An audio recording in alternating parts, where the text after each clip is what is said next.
Drummerly.com Unlimited Drama Series. The rain hammered my windshield like machine gun fire as I pulled into what used to be my driveway. 3 deployments in Afghanistan, and this felt like the most dangerous moment of my life. The house looked different, wrong somehow. The porch light was off, and Dana's car wasn't there. I sat in my beat-up Ford pickup for a full minute, engine ticking as it cooled. The neighbor's dog wasn't barking. Mrs. Haskell's curtains weren't twitching. Even the damn crickets had gone silent. My phone buzzed. Text from Dana. "Don't bother coming inside. I told the kids you were killed in action. We're living with Evan now. He's twice the man you'll ever be, and a better father than you could dream of being. The divorce papers are on the kitchen table. Don't fight this, Cal. You lost." I read it 3 times. Then I typed back, "Roger that." The front door key still worked. Inside, the house felt hollow, stripped bare of everything that made it home. The family photos were gone from the mantle, Sophie's art projects, missing from the refrigerator. Jared's gaming setup vanished from the living room. But they'd left evidence, lots of it. In the bedroom, I found Dana's old lingerie scattered on the floor, the stuff she never wore for me anymore. Hotel receipts from the Marriott downtown, dates going back 8 months, credit card statements showing dinners for 2 while I was eating MREs in Kandahar. The basement workshop was untouched. Dana never came down here, said it smelled like sawdust and disappointment. She wasn't wrong about the sawdust. I found what I was looking for in the old ammo box behind my workbench. Insurance policies, bank account information, and most importantly, the power of attorney Dana had signed before my deployment. She'd insisted on it for emergencies. Guess this qualified. My phone rang. Vic Morrison, my army buddy who'd been watching my 6 since basic training. He ran the VFW bar now, served as the unofficial intelligence network for every veteran in town. "Cal? Jesus, man. I've been trying to reach you for hours. Where are you? Home. Or what's left of it? Shit. You got the text, didn't you? Look, there's stuff you need to know. How long has the whole town been laughing at me, Vic?" Silence. Then, "Since about 2 months after you deployed. I'm sorry, brother. I wanted to tell you, but what? You thought I couldn't handle it? I thought you had enough to worry about without adding this clusterfuck to the list. Besides, I figured Dana would come to her senses." I laughed, and it sounded like breaking glass. "Dana doesn't have senses to come to. She's got ambition and a mortgage. What are you going to do?" I looked around the empty house, at the life that had been systematically erased while I was overseas defending freedom and democracy. "I'm going to show her what I learned about warfare." "Cal, relax. Nothing illegal, nothing violent, just educational." I hung up and opened my laptop. 3 years of combat had taught me patience, planning, and the importance of knowing your enemy's weaknesses. Dana had plenty of those. First stop, our joint bank accounts. The power of attorney gave me access to everything.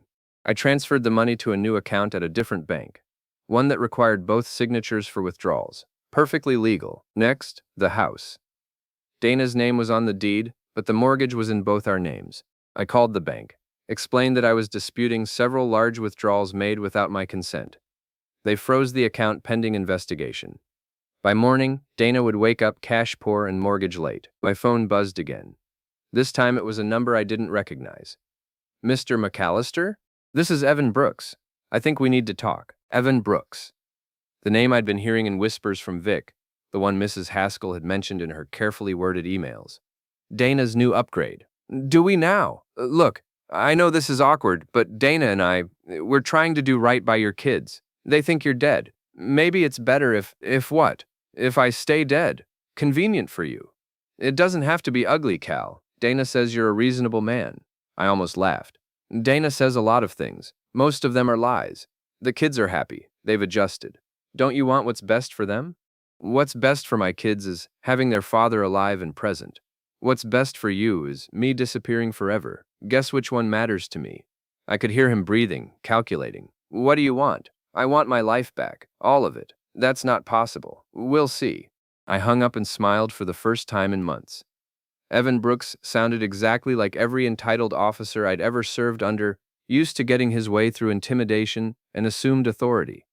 He was about to learn that sergeants don't intimidate easily.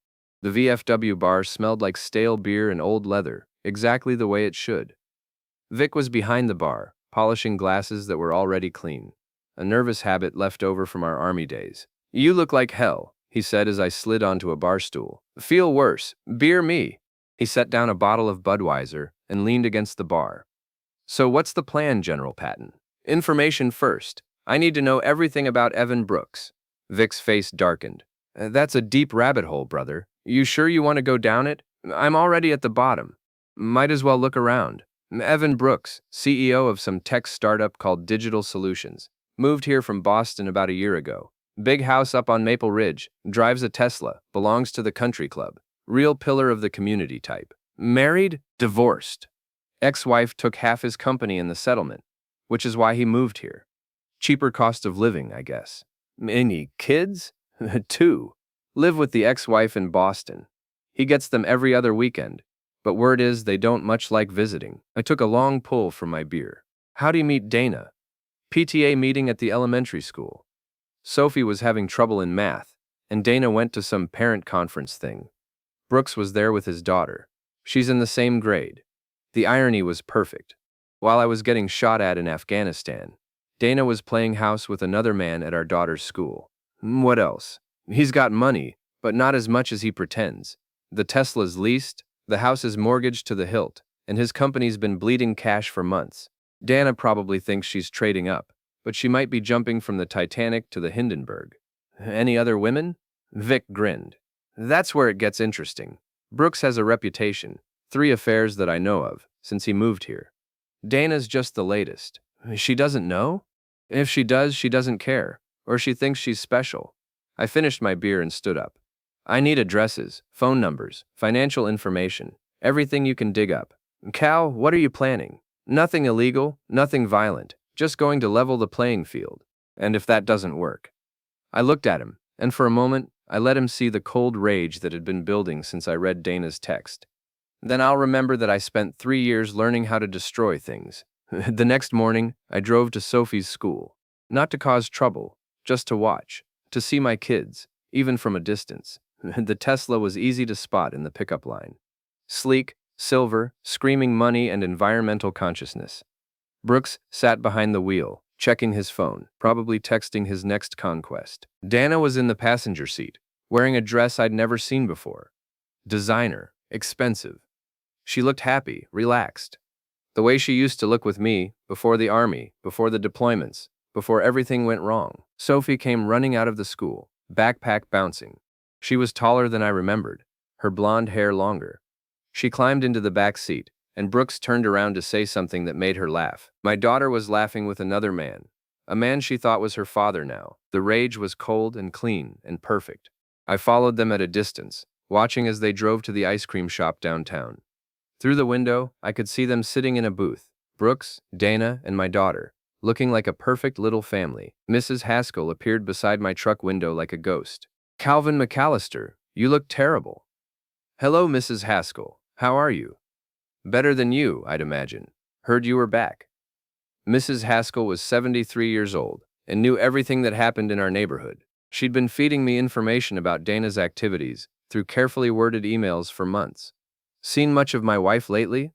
Former wife, I think you mean. And yes, quite a bit. She's been very active. Active how? Well, there was that gentleman caller who used to visit on Tuesday afternoons while the children were at school. Different man than the one she's with now, younger. Drove a red sports car. My blood pressure spiked. How long? Oh, months. Started maybe 2 weeks after you deployed. Very punctual. Always left by 3:30, before the school bus arrived. You're sure? Calvin, I've been watching this neighborhood for 50 years. I know every car, every routine, every secret. Your wife was entertaining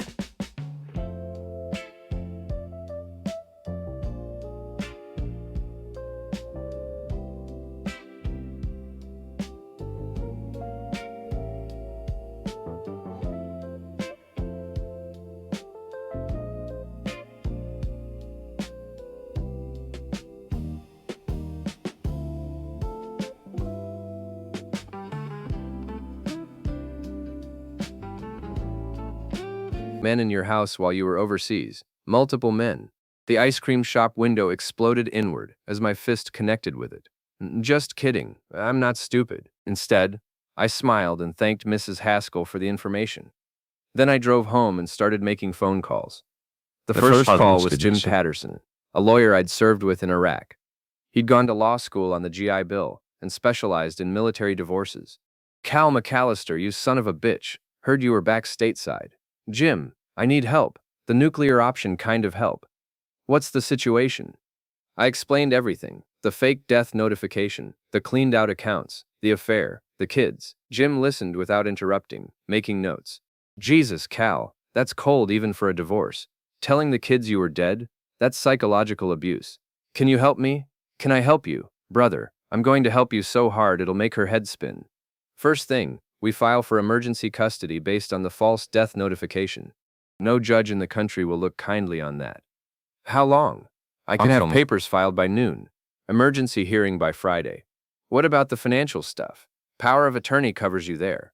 What you did was completely legal. But be careful. Don't do anything that could hurt your custody case. Define anything. No violence, no harassment, no breaking and entering. Keep it legal and keep it documented. I hung up feeling better than I had in days. The legal system might be slow, but it was thorough. Next call was to my bank. The power of attorney gave me access to all our financial records, including Dana's spending habits. What I found was enlightening. Hotel charges, restaurant bills, shopping sprees at expensive stores. All while I was eating sand and getting shot at for army pay. But the most interesting charges were to something called Discrete Investigations LLC. 5 payments of $500 each, starting 3 months ago. I Googled the company. Private investigators specializing in marital situations. Dana had hired a PI to investigate me while I was deployed. In a war zone, the rage was building again. But this time it was focused, useful. I drove to Evan Brooks's house on Maple Ridge. It was everything Vic had described. Modern, expensive, designed to impress. The Tesla was in the driveway next to Dana's Honda.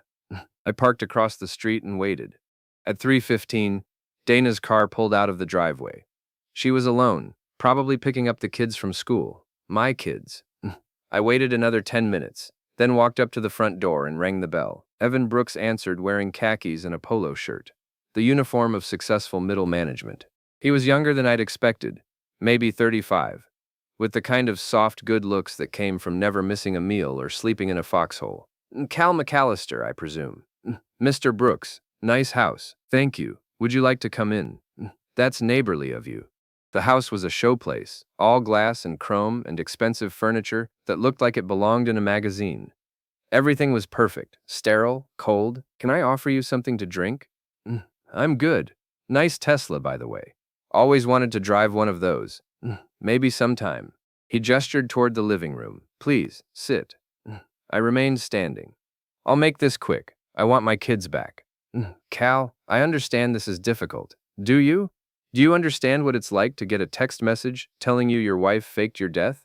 Do you understand what it's like to find out your children think you're dead? His face flushed. Dana was trying to protect them. From what? Their father? From the uncertainty. From the fear. Military families go through hell, Cal. She was trying to give them stability. By lying to them. By giving them a father figure who's actually present. The words hung in the air like a challenge. I could feel my hands clenching into fists. Could feel the familiar rush of adrenaline that used to come before a firefight. You think you're a better father than me? I think I'm here. I think I show up to their school plays and help with homework and tuck them in at night. When's the last time you did any of that? When's the last time you got shot at defending their freedom? That's not my job. No, your job is stealing other men's families. His face went red. I didn't steal anything. Dana came to me. She was lonely, scared, tired of being a single parent while you played soldier halfway around the world. Played soldier? You know what I mean. I stepped closer to him, close enough that he had to look up to meet my eyes. No, I don't think I do. Why don't you explain it to me?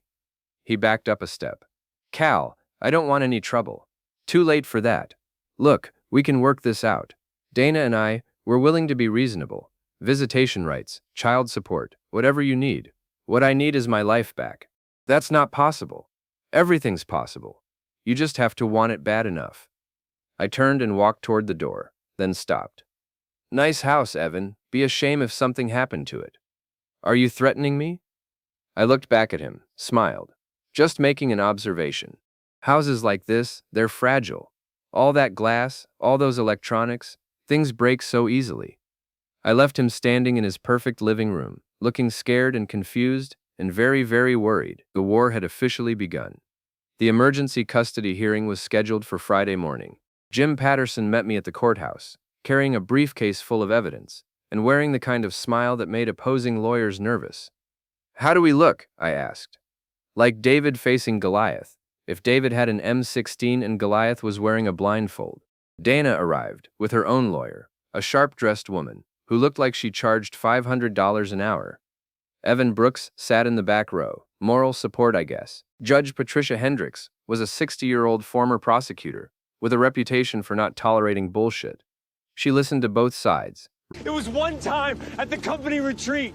Your coworker posted a photo. You're wearing this shirt. Watch more on Grammarly.com.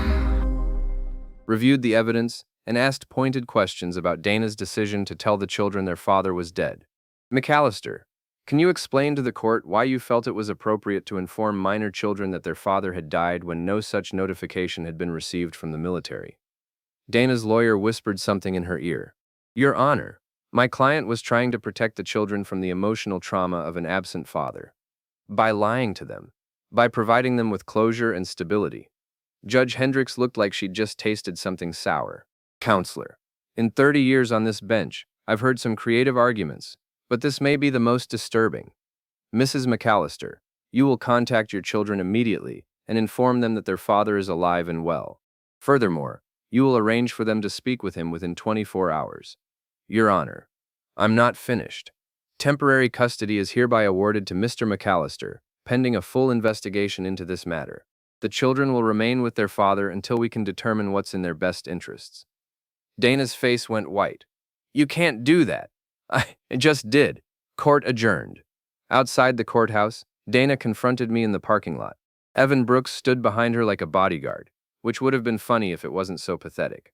"You bastard," she hissed. "You can't just waltz back here and destroy everything I've built. Watch me. The kids don't even know you anymore. You've been gone for 3 years, Cal. 3 years. Jared's 15 now. Sophie's 11. They have lives, friends, routines. You're going to rip them away from all that? The way you ripped them away from their father? I gave them stability. You gave them lies." Evan stepped forward. "Cal, maybe we can work something out. Some kind of shared arrangement." "Shut up," I said without looking at him.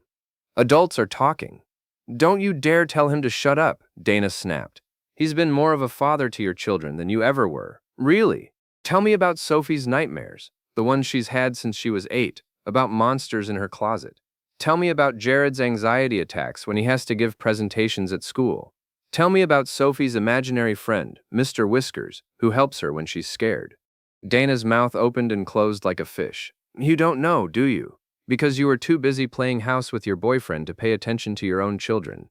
I know my kids. You know their schedules. You know their grades, but you don't know them." I turned to walk away, then stopped. "Oh, and Dana, you might want to check your credit cards. Seems there were some unusual charges while I was deployed. Hotels, restaurants, private investigators. I'm sure your new boyfriend will be interested to hear about those." Her face went from white to red. "You son of a bitch. Language, dear. What would the PTA think?" I drove home, to my house, with my kids' rooms waiting for them, and started making preparations. Jared's room needed updating. Sophie's needed new stuffed animals. I had 3 years of absence to make up for. The phone rang at 8 o'clock that evening. "Daddy?" Sophie's voice, small and confused and heartbreakingly familiar. "Hey, baby girl, it's me. Mommy said you were dead. She said you got killed by bad guys." "I'm not dead, sweetheart. I'm right here. Are you really my daddy?" "I'm really your daddy, and I love you very much, and I missed you every single day I was gone." She started crying then, and I had to sit down because my legs wouldn't hold me anymore. "Can I see you?" "Tomorrow, baby. I'll pick you up from school tomorrow, and we'll go get ice cream, and I'll tell you all about the places I've been." "Promise?" "I promise." After I hung up, I sat in the empty house and cried for the first time since I was 12 years old. Then I got back to work. The next morning, I was waiting outside Sophie's school when the bell rang. She came running out, looked around frantically, then saw me leaning against my truck. For a moment, we just stared at each other. Then she dropped her backpack and ran straight into my arms. "You're real," she whispered against my neck. "I'm real, baby girl. I'm here." Jared appeared a few minutes later, walking slowly, suspiciously. He'd grown 6 inches since I'd left, and his face had lost its little boy softness. He looked like me at 15, angry, confused, ready to fight the world. "So you're not dead," he said. "Nope, still breathing. Mom said you were." Mom said a lot of things that weren't true. He studied my face, looking for something. "Why didn't you come back sooner?" "Because I didn't know what your mother had told you. I thought you knew I was alive. I thought you just didn't want to see me." We wrote letters, sent emails, never heard back. My blood went cold. "What letters? What emails?" "Dozens of them. Sophie drew you pictures. I wrote about school, about baseball, about everything. Mom said she was sending them, but you never answered." Dana had intercepted their letters, had let my children think I didn't care enough to respond. The rage was back, hotter than ever. "I never got them," I said quietly. "If I had, I would have answered every single one."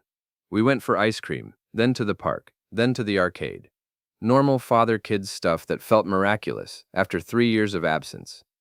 Sophie chattered constantly, telling me about school and friends and everything I'd missed. Jared was quieter, more reserved, but he warmed up gradually. At dinner, Sophie asked the question I'd been dreading. "Are you and Mommy getting divorced?" "Yes, sweetheart, we are." "Is it because of Evan?" "Smart kid. Too smart." "It's because your mother and I can't live together anymore. Sometimes that happens with grown-ups." "I don't like Evan," she said matter-of-factly. "Why not?" "He's fake nice, like when teachers smile at you, but they're really mad." Jared nodded. "He tries too hard, always asking about school and sports and stuff, but you can tell he doesn't really care about the answers." "He's not our real dad," Sophie added. "You are." That night, after I tucked them into their beds, in their real home, their real rooms, I sat on the front porch and planned my next move. Dana and Evan had taken 3 years of my life, had poisoned my children against me, had tried to erase me completely. Time to return the favor. I started with social media. Dana was active on Facebook, Instagram, all the platforms where suburban moms competed for who had the most perfect life. I created fake accounts and started commenting on her posts. "Didn't your husband die in Afghanistan? How are you dating already? Weird how your dead husband is picking up your kids from school. Someone should tell Evan Brooks that his girlfriend lied about her husband being dead." Within hours, Dana's phone was ringing constantly. Friends, neighbors, PTA members, all wanting to know what was going on. The perfect facade she'd built was cracking. But I wasn't done. I'd done some research on Evan Brooks and his company, Digital Solutions. Turns out they'd been inflating their revenue numbers to attract investors. Not illegal exactly, but definitely unethical. I made a few anonymous phone calls to local reporters, provided some documentation I'd found through public record searches. By Thursday, there was an investigative piece in the local paper about questionable business practices at Digital Solutions. Evan's phone started ringing too. Friday evening, they showed up at my house. Both of them, looking haggard and desperate. "You son of a bitch," Dana snarled as I opened the door. "What did you do?" I told the truth. Novel concept, I know. "You're destroying everything I've worked for. The way you destroyed everything I worked for." Evan stepped forward, trying to play peacemaker. "Cal, this has gone far enough. We're all adults here. Surely we can—" "Shut up, Evan. The grown-ups are talking." His face flushed red. "I don't have to take this from you. Actually, you do. See, this is my house, my property, my life you tried to steal. So yeah, you pretty much have to take whatever I decide to give you. I never tried to steal anything. You fucked my wife in my bed while I was getting shot at in Afghanistan. You told my children to call you daddy. You moved into my life like I never existed. What would you call that? I call it being there when you weren't." The words hit like a physical blow. Because part of me, the part that lay awake at night wondering if I'd made the right choices, knew he was right. "You're right," I said quietly. "I wasn't there. I was busy serving my country, protecting freedom, doing my duty. Silly me. That was your choice, and this is mine." I pulled out my phone and showed them the screen. A video, recorded through Evan's living room window, showing him and Dana in a passionate embrace while the kids played in the next room. "Recognize this?" I've got hours of footage. Amazing what you can see through all that glass. Dana's face went white. You've been spying on us? I've been documenting evidence for the custody hearing. Amazing what people do when they think nobody's watching. That's illegal. Actually, it's not. Public street, visible through your windows. Perfectly legal surveillance. Evan looked like he was going to be sick. What do you want? I want you gone. Both of you. Out of my children's lives. Out of my town. Out of my sight. That's not going to happen, Dana said. We'll see. I closed the door in their faces and went to check on my kids. They were both asleep, safe in their own beds, in their own home. For the first time in 3 years, everything was exactly as it should be. Almost. The final custody hearing was scheduled for the following Wednesday. By then, the whole town knew the story. Dana McAllister, the perfect PTA mom, had lied about her husband's death and shacked up with a con man whose business was under investigation for fraud. The courthouse was packed. Mrs. Haskell was there, along with half the neighborhood. Vic Morrison sat in the front row, grinning like he was watching his favorite movie. Judge Hendricks reviewed the evidence, all of it. The intercepted letters from the kids, the fake death notification, the financial records showing Dana's spending sprees, the surveillance footage of her and Evan. Mrs. McAllister, the judge said finally, in 30 years on this bench, I have never seen such a calculated campaign to alienate children from their father. Your actions were not only morally reprehensible, they were psychologically damaging to minor children. Dana's lawyer tried to object, but Judge Hendricks cut her off. Furthermore, the evidence suggests a pattern of deception and financial impropriety that calls into question your fitness as a parent. Your Honor, your client lied to her children about their father's death, intercepted their correspondence, and attempted to replace him with a man who is currently under investigation for business fraud. I've heard enough. The judge's gavel came down like thunder. Full custody is awarded to Mr. McAllister. Mrs. McAllister will be allowed supervised visitation, pending completion of court-mandated counseling. Dana collapsed in her chair, sobbing. Evan Brooks looked like he wanted to disappear. Nah, but I wasn't finished with them yet. Outside the courthouse, I found them huddled together in the parking lot, probably planning their next move. Evan, I called out, got a minute? He looked up, his face pale and defeated. What now, Cal? Just wanted to thank you. Thank me. For showing me what my wife was really worth. For proving that she'd sell out her own children for a chance at a better life. For demonstrating that everything I thought I was fighting for overseas was just an illusion. Cal, I spent 3 years in hell, missing my kids' birthdays, their school plays, their first steps into adolescence. I told myself it was worth it because I was protecting my family. Turns out my family didn't need protecting from foreign enemies. They needed protecting from you. Evan's face flushed. I never meant for it to happen this way. Huh, sure you did. You saw a lonely military wife with 2 kids in a house, and you saw an opportunity. You probably had it all planned out. Wait for the divorce, move in, play daddy to kids who weren't yours, live the suburban dream without any of the work. That's not. The only thing you didn't plan on was me coming home. I stepped closer. Close enough that he had to look up to meet my eyes. Here's what's going to happen, Evan. You're going to disappear. Leave town. Find a new place to run your scams. Stay away from my family. Because if I see you near my kids again, if I hear you've been calling them, or texting them, or trying to contact them in any way, I'm going to make your life very unpleasant. You can't threaten me. Nah, I'm not threatening you. I'm educating you. There's a difference. I turned to Dana, who was still crying. As for you, dear wife, you get 2 hours every other Saturday to see your children, under supervision, in a public place. And if you ever lie to them again, if you try to poison them against me or fill their heads with more bullshit, I'll make sure you lose even that. You can't keep me from my children. Watch me. I spent 3 years learning how to eliminate threats. You're just another target. I walked away, leaving them standing in the parking lot like the broken, defeated people they were. That evening, I made dinner for my kids. Spaghetti and meatballs, Sophie's favorite. We ate at the kitchen table, talking about school and friends and plans for the weekend. Normal family stuff. After dinner, Jared helped with dishes while Sophie worked on homework. At bedtime, I read her a story and tucked her in, just like I used to before the deployments. Daddy, she said as I turned off the light. Yeah, baby girl? Are you going to go away again? No, sweetheart. I'm staying right here. promise? I promise. I closed her door and walked downstairs to find Jared waiting for me. Dad, can I ask you something? Anything. Are you really okay? I mean, with everything that happened?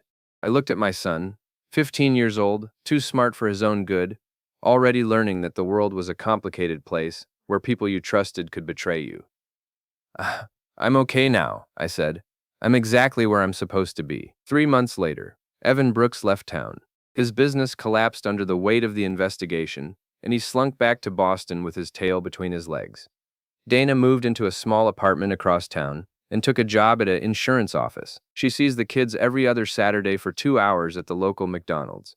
I never did forgive her. Never moved on, never found closure, never learned to let go of the anger. Some wounds don't heal. They just teach you to be stronger. But I got my life back. My kids, my house, my purpose.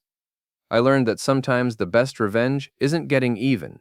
It's winning so completely that your enemies disappear entirely. Dana wanted to erase me, to pretend I never existed. Instead, she erased herself. I didn't just survive her betrayal, I conquered it. Roger that.